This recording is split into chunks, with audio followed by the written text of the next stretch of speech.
Morning সবাইকে, good morning.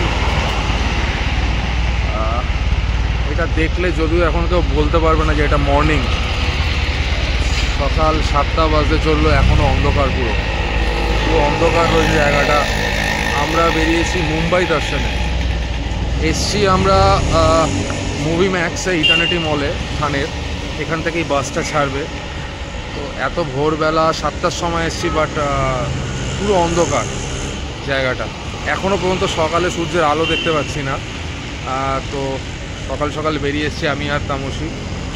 ইচ্ছেকে রেখেই এসছি। তো তো কিছু না খেয়ে বেরিয়ে একটুখানি হালকা করে একটু চা নিয়ে নিলাম, একটু চা খাবো। চাটা খেয়ে এখন আমরা বাসের জন্য ওয়েট করছি। হোপফুলি 10-15 মিনিটের মধ্যে হয়তো বাসটা চলে আসবে। তো পুরো মুম্বাই দর্শনটা আজকে ব্লগ করার চেষ্টা করব, যতটা পারি থাকবো, দেখা যাক। এই যে আমাদের বাস রেডি আছে, বাস চলে এসছে। আমাদের বাস ছাড়লো অ্যারাউন্ড ওই 7টা পৌনে 8টা নাগাদ আমাদের বাস ছাড়লো। তো জাস্ট আমাদের জার্নি স্টার্ট হলো। আমরা এখন ফার্স্ট পয়েন্টে যাচ্ছি, গেট অফ ইন্ডিয়া। এই বাস অনেক দূরে রেখেছে, ওখান থেকে হেঁটে হেঁটে এখন গেট অফ ইন্ডিয়া যাচ্ছি। আই ডোন্ট নো কেন এতটা দূরে রাখলো বাসটা। দেখি meeting point, first meeting point, ওখানে 1.5 আওয়ারের একটা টাইম দিয়েছে। এই আমাদের বোট। मोबाइल जेब में रखने बोला, সবাই উঠছে। এখন দেখা যাক কোথায় নিয়ে যায়। এসে আমরা যাব হচ্ছে হোটেল তাজ দেখতে, আর ইন্ডিয়া গেটের সামনে ফটো তোলা হবে। 45 মিনিটস বোট টাইমিং আছে, দেখা যাক কোথায় যায়। বোট জার্নি ডান। আমরা এখন আবার ব্যাক করছি। তেমন কিছু এখানে অতটা আমি দেখলাম না, জাস্ট এক রাউন্ড ঘোরানো ছাড়া আর কিছুই নেই। শুধু জাস্ট একটু চারিদিকে একটুখানি ওই ল্যান্ড সাইডের বিল্ডিংগুলো বলা, ব্যাস, নাথিং এলস, কিচ্ছু দেখার নেই। আমি সাজেস্ট করবো তো একদম নয় বোট জার্নি। আমাদের বোটিং ডান। জাস্ট 10 মিনিটের মতো আমাদের সময় দিয়েছে জাস্ট এখানে একটুখানি ফটো সেশন করার জন্য গেট অফ ইন্ডিয়া তাজের, হোটেল তাজের সামনে। এখন বাসের দিকে যাব, বিকজ আর টাইম নেই। অলরেডি 10:30 অলরেডি বাসতে চললো। তো আমরা বেশি দেরি করবো না।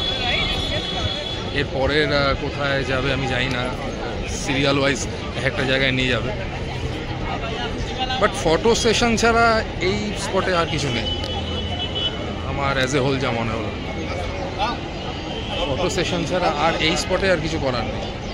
মানে বেসিক্যালি আমাদের জানি না, আমাদের এলিফ্যান্ট কেভ বলে একটা কিছু রয়েছে, ওটা আমাদের নিয়ে যায়নি।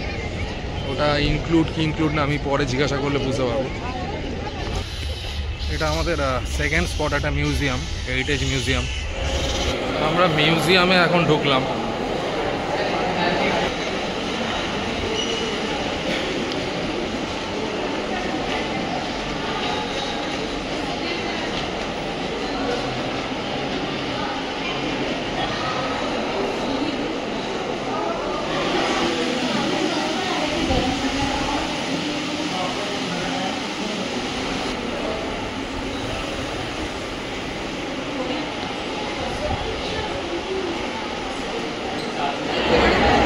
ভেতরে অবস্থা, লাইনের অবস্থা দেখুন, সিদ্ধিবিনায়ক টেম্পলে।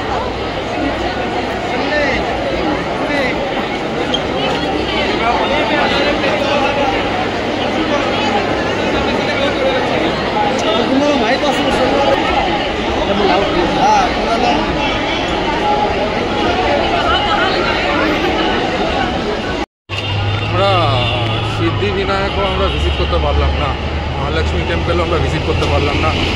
সমস্যাটা হয়েছে আমরা সানডেতে এসেছি, তো যার দরুন কী হয়েছে, এত ভিড় আমাদের মধ্যে মানে বেঁধে দেওয়া হয়েছে টাইমিংটা। তো আধ ঘন্টা 1 ঘন্টা করে সময় বেঁধে দিচ্ছে শর্ট পিরিয়ড অফ টাইমে।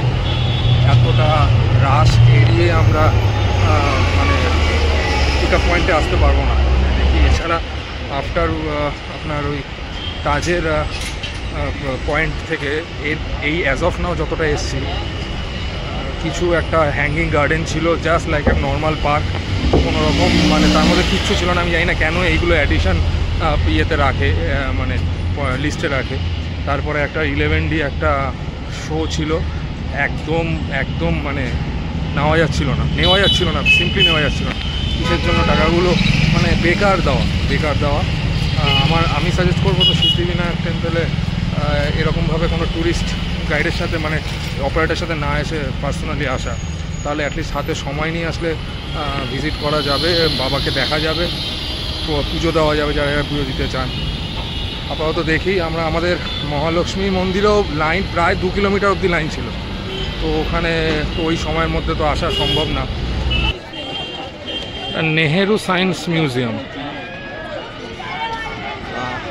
আমার মনে হয় অনেকটা সায়েন্স সিটি টাইপের। ইন্টারেস্ট না থাকলেও আসতে হচ্ছে, বাসে বসে থাকা যাবে না, যা গরম।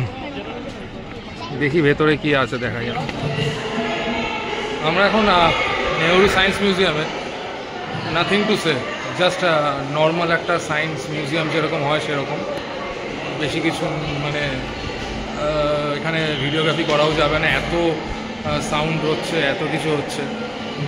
জাস্ট নর্মাল বিভিন্ন সেগমেন্ট করা রয়েছে, সায়েন্স ফিকশনের ওপরে কিছু রয়েছে, তো ওইগুলোই জাস্ট ঘুরে দেখছি। এই যে মিরার ফিকশনের ওপর রয়েছে ওটা।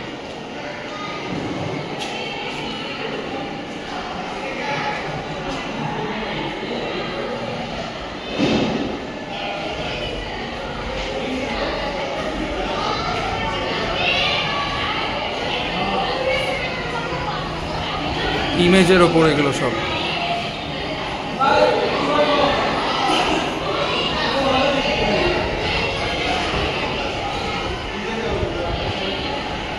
আমরা এখন ভুলভুলাইয়াতে ঢুকবো, কিরকম ভুলভুলাইয়া একটুখানি এক্সপিরিয়েন্স করবো। ওকে,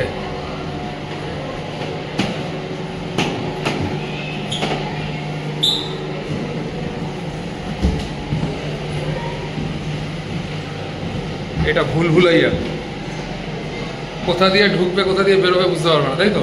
সবই বোঝা যাচ্ছে, এমন কিছু ভুলভুলাইয়া। Very simple. তাও ঠিক আছে। আমরা কি সাকসেসফুলি বেরোতে পারছি? না।